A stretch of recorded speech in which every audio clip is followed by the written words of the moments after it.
السلام علیکم ورحمۃ اللہ وبرکاتہ۔ پیارے اسلامی بھائیوں، ایک اہم پیغام کہ 2025 میں چاند گہن بڑے بڑے سائنسدانوں نے اور ایسٹرونوٹ نے یہ کلیئر کیا ہے کہ 7-8 ستمبر کو پورے ایشیا سے چاند گہن دیکھا جا سکتا ہے۔ یہ چاند گہن ہے کیا؟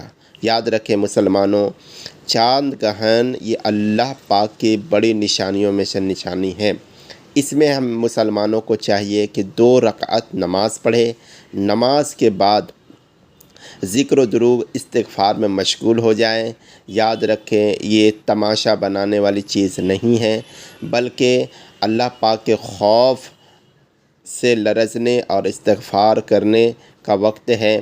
یاد رکھیں یہ آج ہی رات اور کل رات زیادہ سے زیادہ دکھائی دیں گے، تو اس میں زیادہ سے زیادہ ذکر و درود استغفار میں مشغول رہیں۔